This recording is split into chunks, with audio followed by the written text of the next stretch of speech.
Assalamualaikum warahmatullahi wabarakatuh. Innal hamdalillah nasta'inu wa nastaghfiruh wa na'udzu billahi min syururi anfusina wa min sayyiati a'malina. May yahdihillahu fala mudilla lahu wa may yudlil fala hadiyalah. Asyhadu an la ilaha illallah wa syarika lahu wa asyhadu anna subhanahu abduhu wa waliyuh. Allahumma shalli wa sallim ala sayyidina subhanahu wa ala alihi washabihi ajmain wa ba'du. Hadirin wal hadirat keluarga besar Raja Nusantara di mana saja Anda berada. Kami tim Raja Nusantara akan menyampaikan tentang tinjauan spiritual, dakwah spiritual untuk Buddha.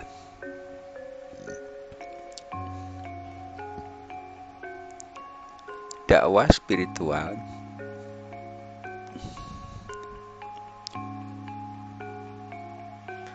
untuk saudara kita yang beragama Buddha. Assalamualaikum. Kajian ini adalah bagian dari sana keilmuan yang berbasis spiritual intelektual. Spiritual maknanya adalah kita menggunakan alam spirit, alam roh untuk ditransfer dalam bentuk verbal, keterangan di intelektual sehingga menghasilkan satu kajian. Yang kajian ini adalah sifatnya universal dan objektif apabila saudara-saudara dari kaum Buddha kemudian memberikan statement bahwa dakwah spiritual untuk Buddha ini kurang cocok, tentu mohon maklum karena ini pasti berbeda. Namun ini juga bagian dari hasanah ilmu pengetahuan yang menjadi renungan.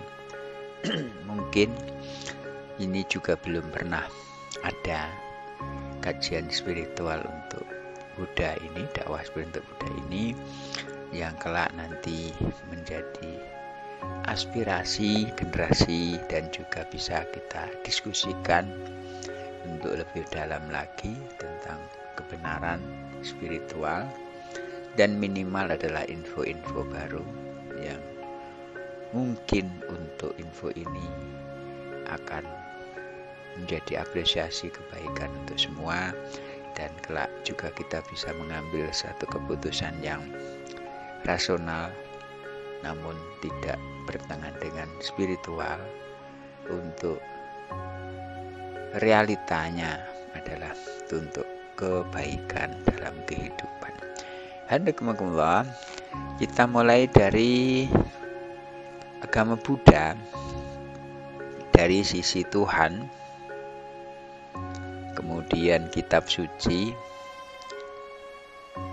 kemudian nabi, kemudian ritual, hubungan hidup dengan mati.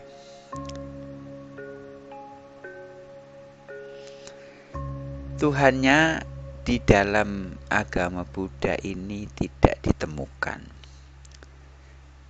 Dalam agama Buddha ini konsepnya adalah bagaimana kita memiliki kebaikan, dan kebaikan itu identik dengan Tuhan, sehingga ketika dicari teologinya Buddha ini tidak ditemukan teologinya.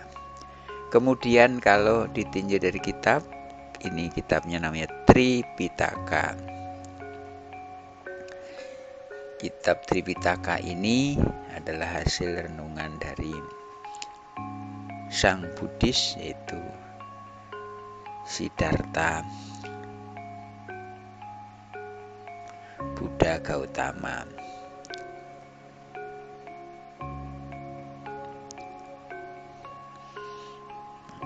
Ini seorang nabi atau rasulnya agama Buddha. Kemudian ritualnya tunggal yaitu Waisak. Waisak itu ada Tripurusa, yaitu kelahiran, karya, dan kematian. Hubungan hidup dengan mati itu reinkarnasi.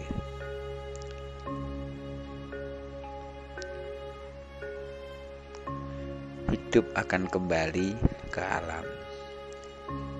Inilah tembakan dari sisi intelektual terhadap agama Buddha. Hadirin rahimakumullah, mari kita telaah bahwa dalam kaitannya dengan agama, maka syarat agama itu ada 5. Siapa Tuhannya, apa kitab sucinya, siapa yang pendirinya, apa ritualnya, ada nggak hubungan mati dan hidup. Nah, kalau agama dari sisi intelektual ini ditembakkan kepada Buddha, siapa Tuhannya? Tidak ada. Apa kitab sucinya? Tripitaka. Siapa nabi dan rasulnya? Siddhartha Buddha Gautama. Apa ritualnya? Waisak. Ada nggak udah mati? Ada reinkarnasi. Kemudian dari sisi spiritual, harus mengenal bahwa di spiritual itu tetap harus ada Tuhan, Gusti Allah Subhanahu wa ta'ala. Kalau tidak ada Tuhan, bagaimana kita ini mau mengistimbatkan sebuah kebenaran? Ibarat kita kerja ini ada tuannya. Nah, kalau sumber pekerja adalah melaporkan hasil kerja kepada Tuhan, Tuhannya dan tuannya kalau di dunia. Kalau tidak ada, ini mengalami problem yang sangat berat. Jadi barat dalam perjalanan ya tidak pernah sampai kepada titik yang dituju, karena yang dituju titiknya tidak ditemukan. Kemudian dari sisi kitab sucinya, Tripitaka adalah hasil renungan karya budi dan daya seorang Siddhartha Buddha Gautama yang mengakibatkan jadi ajaran. Kemudian ritualnya sederhana, yaitu Waisak, dan hubungan hidup dengan mati itu reinkarnasi. Kemudian kita telusur dari sisi kehidupan. Mungkin kalau Waisak ini ritual, itu refleksi dari kitab suci. Kemudian ini kita nggak bisa dibongkar. Yang kita akan bongkar adalah apakah betul manusia itu ada reinkarnasi. Dari sisi perjalanan hidup, kita mengalami mati di laut namanya alam malakut. Hidup pertama di alam rahim, mati yang kedua di alam barzah. Hidup yang kedua itu di kebangkitan. Kembali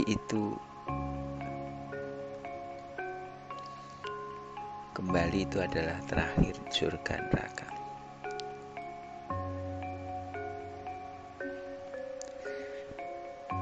Kita manusia ini yang pertama ke alam malakut. Alam malakut itu adalah alam yang dulu kita dalam simpanan. Kemudian kita diberikan oleh Allah kesempatan untuk hidup di alam rahim. Ini kita memiliki satu ruh hayati, 2 Ruh Kudus, 3 adalah jasad atau fisik. Kemudian lahir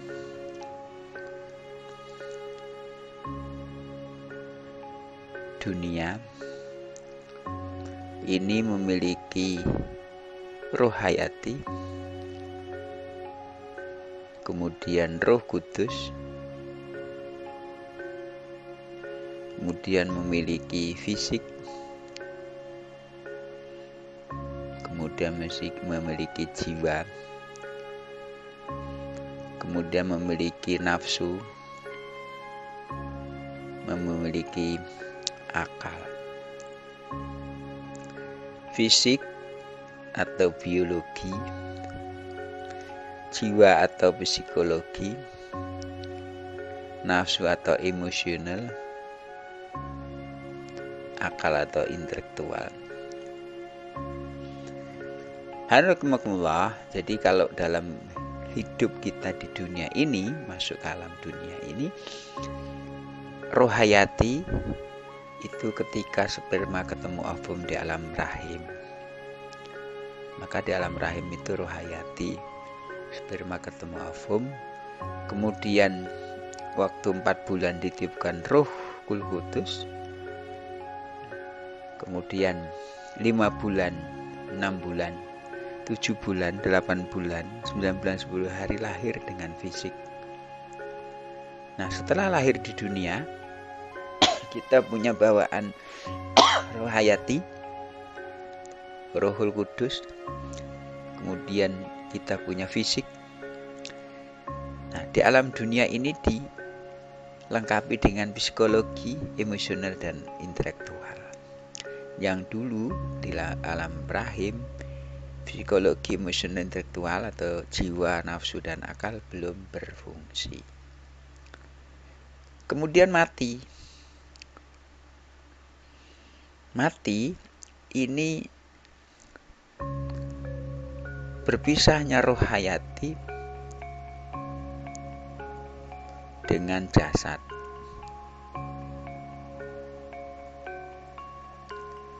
Roh hayati dengan jasad pisah, maka yang hilang adalah jiwa,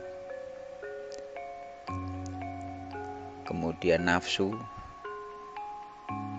kemudian akal. Yang langgeng ada Rohul Kudus.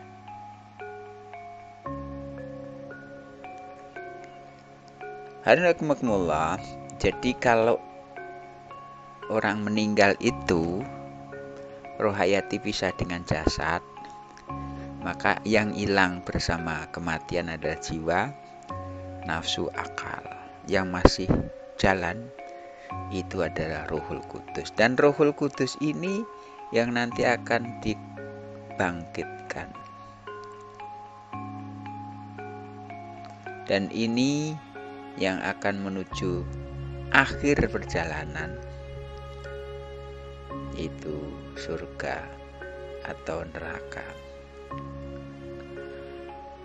Kalau dalam konsep agama Buddha, bahwa surga neraka itu ya di dunia, dan dia reinkarnasi kembali ke hidup dunia, dan nanti roh itu akan masuk ke dunia baru.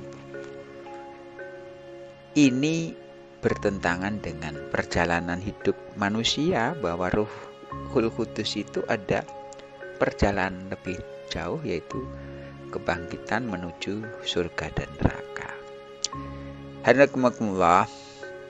Dan mungkin dari reinkarnasi itu yang bisa direinkarnasikan adalah Rohul Kudus, roh hayati, bukan Rohul Kudus, roh hayati. Kenapa roh hayati? Kan roh hayati itu ada di manusia, roh hayati itu ada di tumbuhan, roh hayati itu ada juga di hewan. Jadi roh hayati ini mungkin bisa reinkarnasi karena hanya guidance kehidupan. Namun Rohul Kudus, dasar kesadaran, kaget, kemudian kesadaran ini harus mempertanggungjawabkan perbuatan di dunia ini, apakah dia masuk surga atau neraka. Oleh sebab itu, saudara-saudara sekalian di agama Buddha, mari lewat mimbar spiritual ini, dakwah spiritual untuk kaum Buddha, pertama kembalikan kepada diri kita yaitu bertuhankan Allah Subhanahu wa taala. Masuk dalam kategori Islam. Islam Tuhannya Allah, kitab sucinya Al-Quran. Kemudian nabinya adalah Muhammad.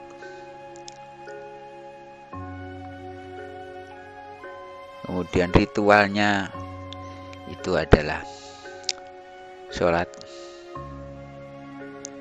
zakat, puasa, haji.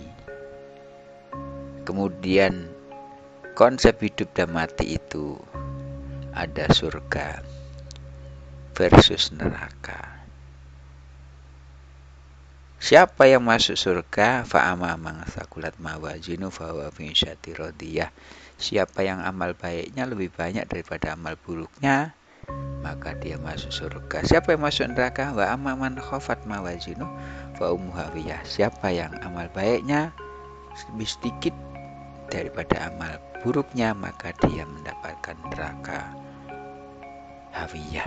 Hadirin rahimakumullah, lewat mimbar ini mumpung masih di dunia, tentu kita semua masih ada waktu untuk kita berbenah diri. Saudara-saudara di agama Buddha, silahkan renungkan dakwah spiritual untuk Buddha dari tim Raja Nusantara. Apabila ini baik, ambillah sebagai pembelajaran. Tapi kalau ini nggak baik, abaikan. Ini bagian dari sekedar informasi. Informasi ini disampaikan atas dasar pembelajaran berdasarkan pengalaman dari spirit yang akan kita bagikan kepada saudara-saudara kita. Ini pun juga dakwahnya tidak hanya kepada Buddha, namun juga kepada agama-agama lain. Silahkan ambil pelajaran yang baik, dan juga mari kita renungkan dalam kehidupan, karena hidup ini hanya sekali. Di dunia ini adalah perjalanan, dan kelak pasti kita akan melanjutkan kehidupan yang abadi, yaitu di alam akhirat. Barakallahu fil Qur'ani andi manafi ayati wa hakim taqabbal minkum wa hakim kadhada wassalamualaikum wa syaril muslimin muslimat wal mu'minina wal mu'minat fastaghfiru wa rahim. Bismillahirrahmanirrahim. Wa akhiru da'wahum alhamdulillahi rabbil alamin. Assalamualaikum warahmatullahi wabarakatuh.